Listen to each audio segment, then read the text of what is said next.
our next speaker or speakers are from Edinburgh, the University of Edinburgh. Wei-An Tan and Paola Iannone are going to talk to us about designing an introduction to proof transition course. Over to you, Wei-An. Okay, thank you very much to John and Hiroko for the invitation. Hello, everyone. Yes, so my name's Wei-An Tan. I'm a lecturer at the University of Edinburgh in the School of Mathematics. I'm here with Paola Iannone. Paola, do you want to say anything? Introduce yourself briefly. Yep, I am Paola Iannone. I work with Wei-An at the University of Edinburgh. My focus on research is on mathematical reasoning in general and the use of technology. Currently, I've been doing quite a lot of work about using interactive theorem provers with first-year students. And of course, the other half of my work is also about summative assessment at the university.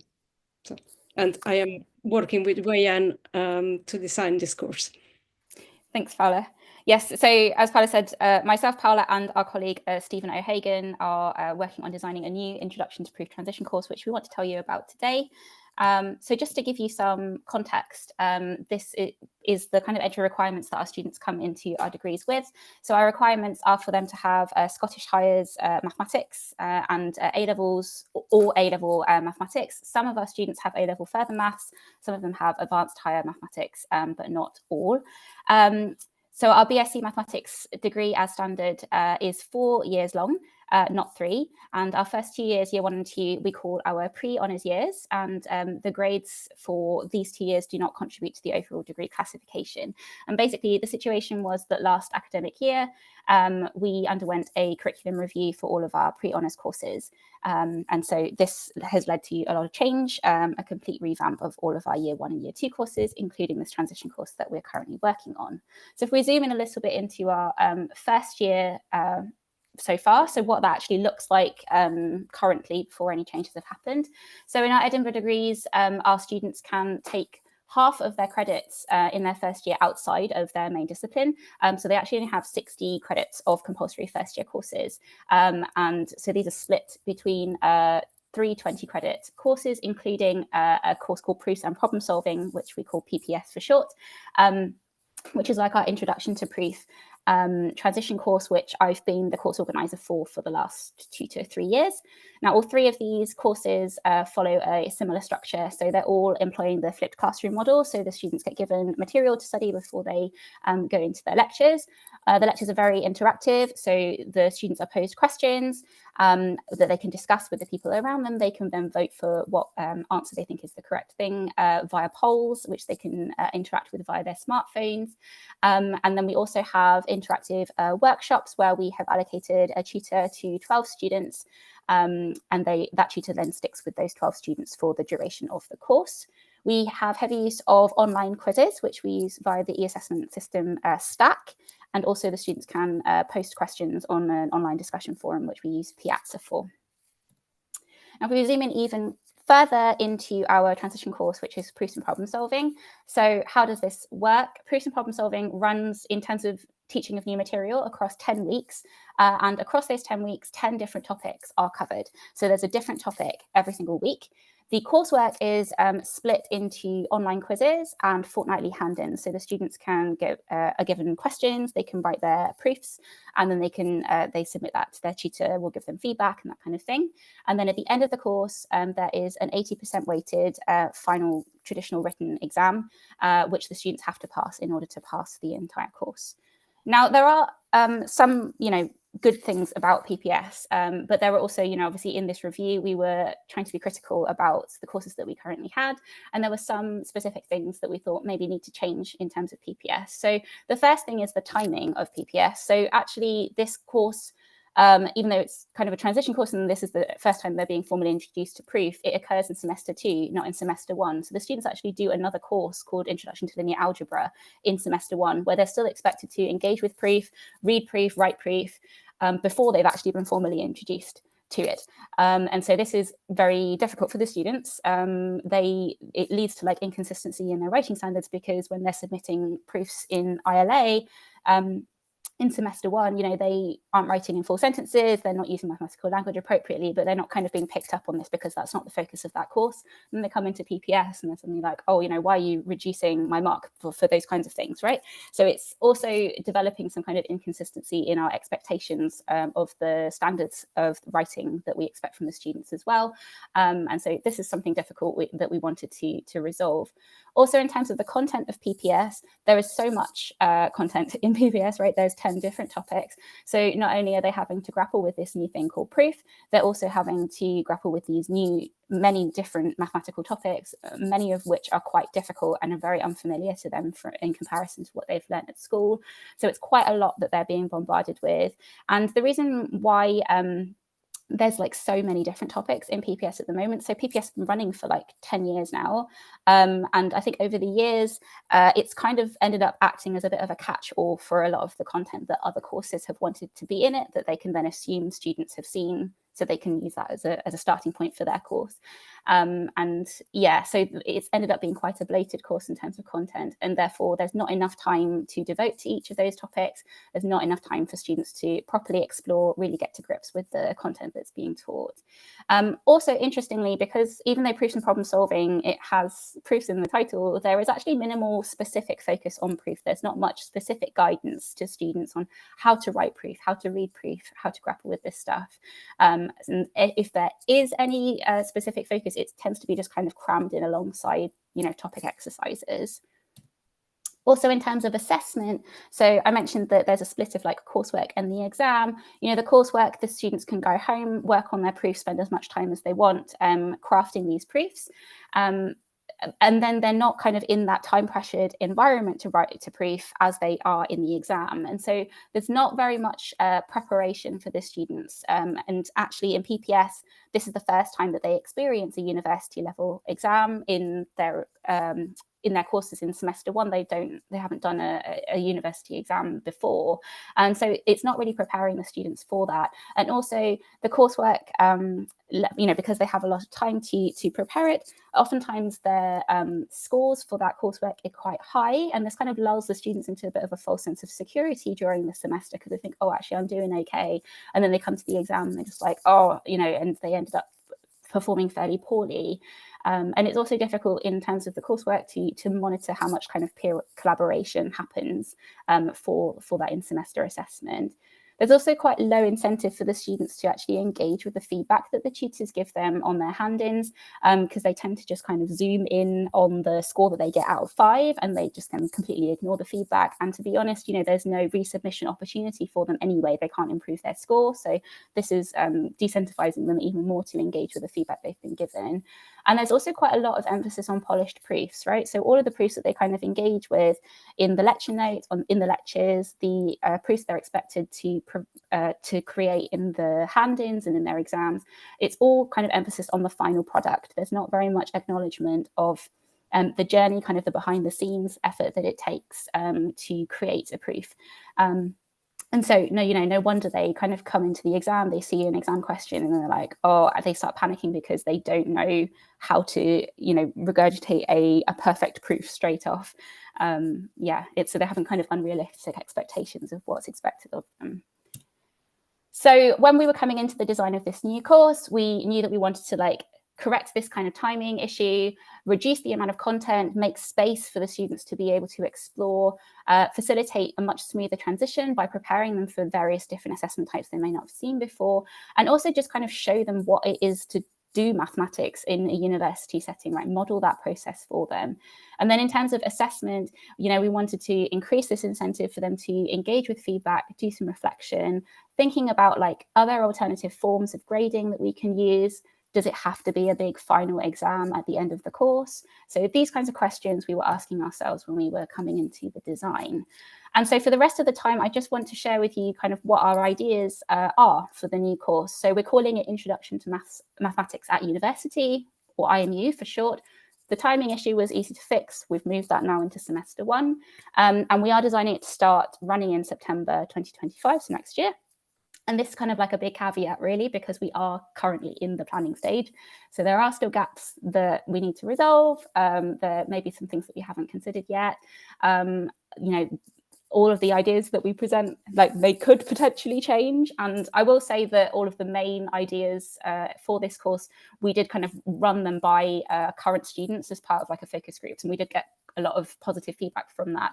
But you know, no student has taken this course yet, right? So we don't know kind of how that's going to go. But yeah, we're just going to share kind of our ideas with you now. So in terms of the structure of IMU, so we're going from 10 topics in 10 weeks to 5 topics in 10 weeks. Okay, so we're really reducing the amount of content that we have here. So we're going to have 5 blocks, 2 weeks each. And each block is going to be in a different topic, but we're trying to make them like bleed into one another. So so that they're linking and being cohesive. And we're choosing these particular topics because they are extending school level mathematics, right? So we want the students to be coming into each of these blocks with some already like pre-knowledge, or at least some preconceptions of some of the concepts that are involved in the blocks, and then be able to extend that and build on that and go deeper. So we're really trying to prioritize like rigor over breadth of knowledge in this course. And the idea is that each block is going to kind of be leading up to a few like key results whose maybe proof is going to draw from a variety of concepts in the block itself. We don't actually want to have that many lectures, so maximum 2 to 3. So maybe we'll have an introduction lecture at the beginning, just introducing the students to like the nature of mathematics and the various different components, like the proof, what the 5 roles of proof, what a definition is, why is it important to conjecture, and some tips on like problem solving, maybe using poly as 4 steps, and obviously introducing them to the course structure as well, because that will be unfamiliar to them. We may have another lecture introducing them to some of the assessment that may be unfamiliar to them as and when it comes. But we want our sessions to be minimal on the lecture side, because we want the course to be as interactive as possible, and we feel like the format of a workshop is the best way to do that. And so we want this course to be predominantly workshop based, but guided from the front by a member of the teaching team. So we'll design kind of scaffolded activities for the students to be interacting with each other and working on together.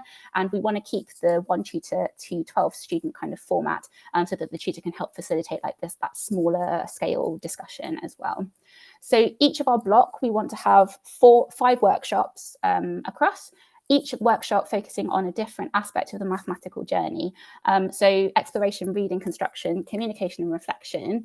So each of these focuses, they cover areas that we know students typically find quite difficult in their transition process to university maths. And also by going through these 5 workshops, we are modeling the process that we want the students to take when they're learning mathematics. And we hope that, by getting lots of practice in this course of going through that process, it will feel quite natural for them to take that on into their other courses and their other learning throughout their degree. In terms of assessment, I will talk a little bit in a bit more detail about those types of workshops shortly.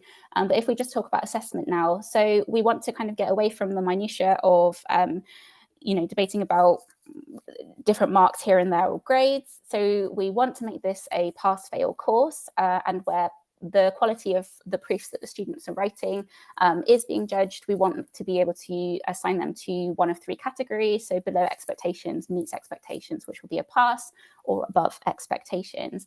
And in the course, we want to have 2 main pieces of assessment. So we have the dynamic portfolio assessment. So this will contain the students' proofs and their resubmitted proofs as well, the feedback that they get on the proofs and their reflections on that feedback, and what they are going to do to improve. So the idea is this portfolio assessment will really act as kind of like a journal that is documenting their mathematical journey, their mathematical progress through this course. And we also want to have a dialogic assessment at the end of the course. So this will just be a conversation between the student and their tutor and a member of the teaching team, where they can present their proof to those staff members, and then they can be asked questions to kind of digging into their understanding of the proof and the area in which that proof sits. So in terms of like the 5 workshops, each kind of type of workshop is attached to one of the learning outcomes for the course. And you can see I've also mapped there where each learning outcome is assessed, right, in terms of those 2 portfolio assessments, portfolio assessment and the dialogic assessment. I will kind of now go through just each of the different types of the workshops, which will spell out the learning outcomes as well. So don't feel like you need to read all of this slide right now, because they'll kind of repeat. in each of these. So if we kind of talk about the exploration workshop first, so this is really giving students the space to be grappling with and interacting with both familiar and unfamiliar objects to them. So if they're familiar objects to them, for example, like the even and the odd numbers, then the question is, right, can you develop a precise mathematical definition of those concepts that you already have some familiarity with? So can you think of a way to express those objects within that particular family? It needs to be like specific enough so that it's excluding everything outside that family. It also needs to be general enough so it's an appropriate expression for everything in that family. Also, they'll be grappling with unfamiliar objects, so this is dealing with new definitions that they can pull apart. Is there ways that they can construct like examples that fit that particular definition, non-examples that are outside that definition? And also, instead of us telling the students what properties these objects have, what relationships they have with each other, we're giving them space in this workshop to actually do that exploring for themselves. So investigating, any properties, any relationships here, can they make some conjectures? And so this is kind of giving them the space to be curious, follow where the logic leads, and kind of grapple, just explore this new world they are engaging with. Then we have the reading workshop. So in this, we'll give students the existing proofs for them to pick apart, right? So they can discuss them, they can critique, like, what are their merits, what are the pros and cons here? Are there any logical gaps? Can they resolve them? And it's also going to be giving a good kind of example for showcasing different types of proof techniques, right, that they can use in their own proofs. And the hope is by going through this, they will be able to kind of hone their like critical eye, and they'll be able to then use that critique in their own written proofs and also in the proofs that they see their peers doing, this kind of thing. Then we have the construction workshop. So this is where we're giving students problems to solve, and then they can work collaboratively on solving those, creating proof outlines, coming up with ideas for proofs. And the idea is that really these are forming like the foundation for the proofs that they're then going to write up as part of their portfolio. And so they write those up, they submit those to their tutor, and then they go into the communication workshop. Okay, so this is giving them the opportunity to talk about the proofs that they've just written. Okay, so both to their peers, presenting the proofs to their peers, getting their questions, answering their questions, getting their feedback, but also it gives them the opportunity to have these one-to-one conversations about their proofs with their tutor. Okay, and this is with the aim of like making this kind of conversation very familiar to them, so they're not so anxious about it. It's preparation for the dialogic assessment that comes at the end of the course. And then finally, so by this point, hopefully their proofs will have come back to them in terms of their feedback and that kind of thing. So as I mentioned before, each block is kind of leading to some key results, which are drawing from concepts in the block itself. So for example, for our first block on numbers, we're thinking of leading to the result of the characterization of the real numbers that have rational square roots. And so, we'll set the students off either on trying to prove this, or maybe you've given the proof and they have to kind of map to which parts of the block that they've seen before, which aspects of the proof relate to those different aspects. And then there's also the opportunity in this workshop for them to discuss the feedback that they've received with their tutor, maybe start on some of that reflective writing, just reflecting on the feedback for their resubmission and also as part of their portfolio.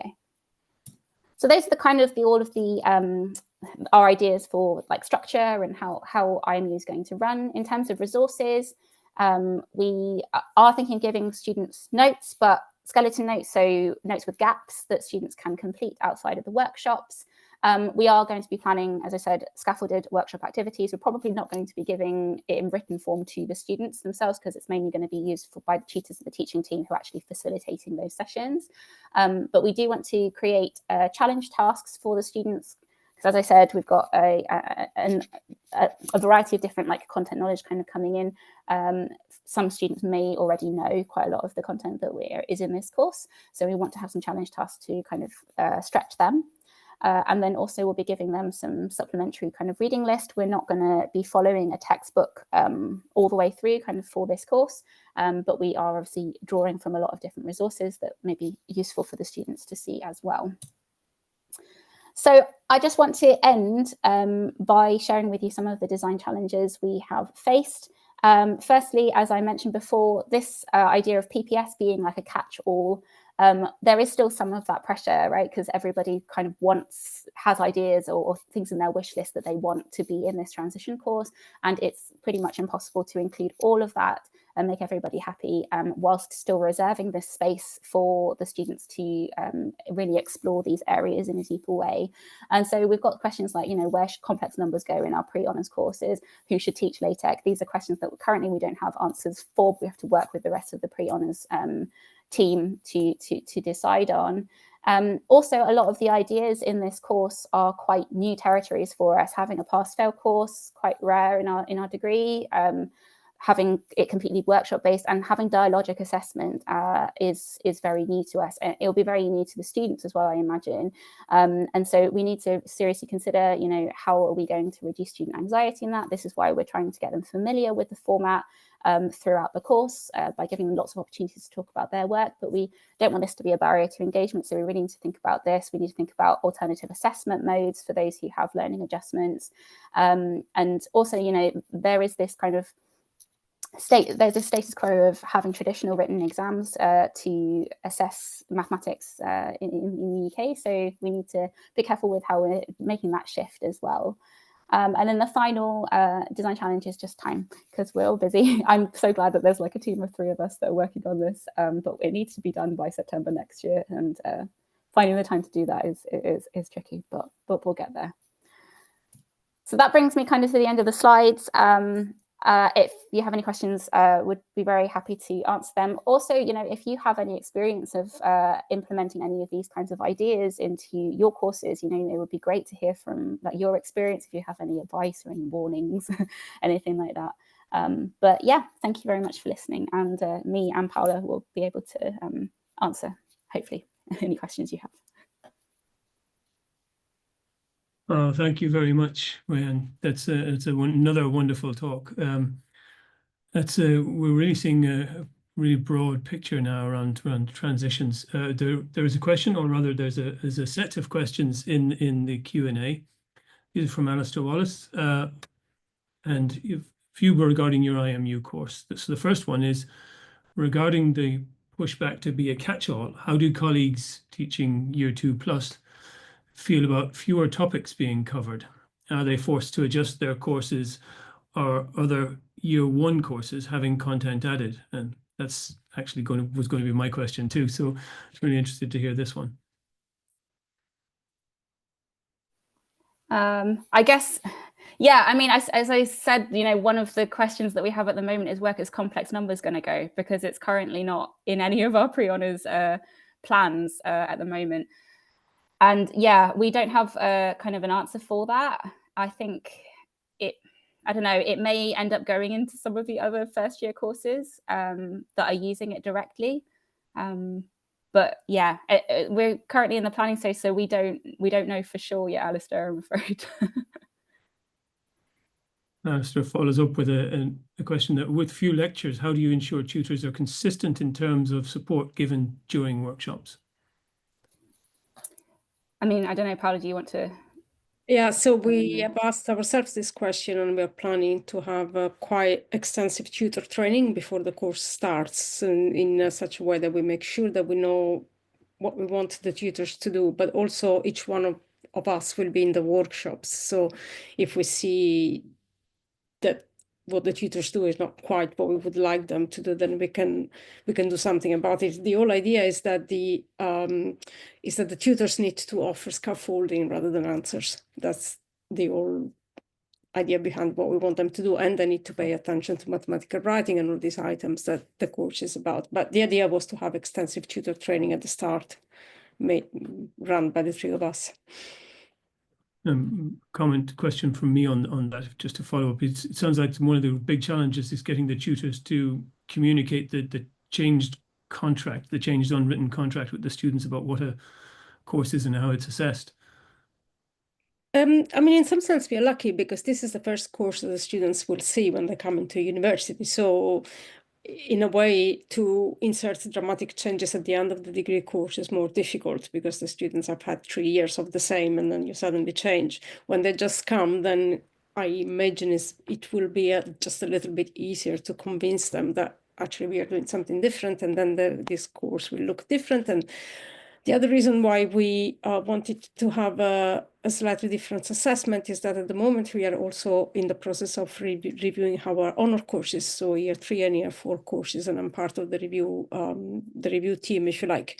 And there is quite a lot of conversations about introducing new methods of assessment. And obviously, if you start with the introduction of the new methods from the year 1, when the students arrive in year 3, they're not so surprised by the change, because it's not a change anymore. Mm-hmm. Yeah. I'm afraid by asking that, I've sort of chopped up the time for Alistair's third question, which maybe I'll leave you to answer in the chat directly, if you won't mind. There's also a further question in the chat itself rather than the Q&A from Tom Wicks, and comment from Kevin as well.